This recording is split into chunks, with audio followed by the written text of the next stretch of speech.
Train by day, Joe Rogan podcast by night, all day. That guy won. This is something about Jon Jones, I think. I got a theory. I got an older brother theory. And I feel like dudes who have badass older brothers can fucking take it. Like Weidman had an older brother, and him and the older brother, apparently, according to some of his interviews, his older brother beat him up and shit. Yeah, man. Makes you tough. Like Matt Hughes, 2 twins. Imagine looking at yourself every day. Just trying to beat up yourself. Scrapping. And it's just a dead even every fucking time. Just a war. Jim Miller, his brother, man. Dan Miller. My brother used to beat me up, but I never, not beat me up, but just like sock my shoulder. Like if I would fart, he would sock me full. I'd have to sit there and I would take it. I would never fight back. And I was too much of a pussy. Like in boxing, there's the Smith family, Liam Smith, Aldo Smith. There's 4 brothers. 3 are world champions. Cole Miller, Micah Miller. They're all just savages, monsters, man. There's a ton of people brothers. like that. Yep, the Lozon brothers. There you go. That's a good one. Nogueira brothers.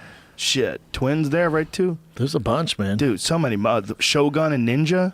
Oh, here's something that fucking rock your world or not rock your world. But if Jon Jones wasn't such, a fuck up, for lack of better terms, he would.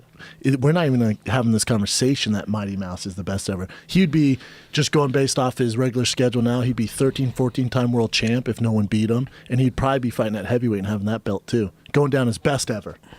Well, he's still got a chance. I mean, Jon Jones is only 30 years old, which is crazy because that means he's really about to jump into his prime. I'd say like an athlete's prime for combat sports, I feel like it's somewhere around 30 to 32. For heavyweight. See, I don't think everyone. I think the lighter weight classes, it's earlier. Well, look at the welterweights. The champs are always around that age, except for GSP. I think he won the title when he was in his late 20s. Yeah, right? late 20s. When is Tyron Woodley's what, 33? Yeah. Yeah, that's fair. I mean, he had wrestling background. What's the latest with Jon Jones? How old's Robbie? Jon Jones is his suspension comes up in July. Did you hear what Dana White said today? I texted you. Yeah, they're gonna fight. There was Brett Okamoto, right? Yeah, Brett Okamoto interviewed Dana White from ESPN. He said that DC will fight Jon Jones if Jon Jones isn't ready by, I think it's the July card. July 29th. Yeah, if he's not ready by then he's going to fight Jimmy Manoa, and then they'll fight down the road. Crazy. So no warm up for Jon Jones. If he does want one, then what do you think about that? Do you think that's smart for Jon, or do you think Jon should take a warm up?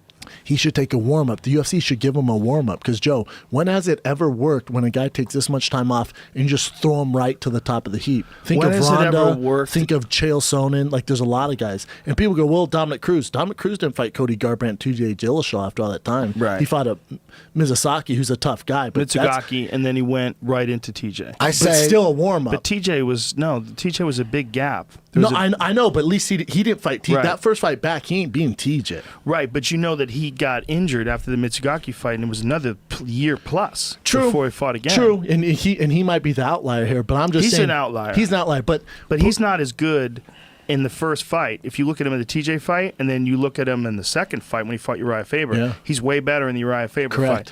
He's more lean, he's fitter, and he dealt with a lot of the problems that he has. He has serious plantar fasciitis, horrible. Man. Yeah, have you ever had that? No, it's I heard it's a fucking nightmare. I've had to deal with it. And you look at his what style. Is that? It's the fascia in the bottom of your feet tears. You can't even you can't get out of bed to warm up. It's a fucking nightmare. It's impossible to get rid of. Dominic Cruz is all footwork. And what happened is after he tore his ACL, he took a long time off, and his feet just weren't strong enough to keep up with his training. Yep. Because his training is so foot movement. Yeah, man. That's dominant. why he got it. Yeah. But back to the point, should Jon get a warm up?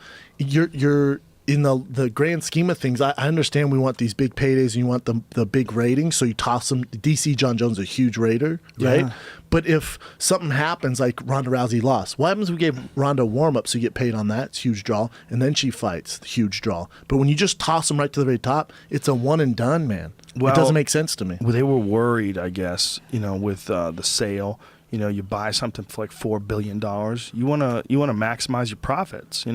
It's just the issue comes up with purists.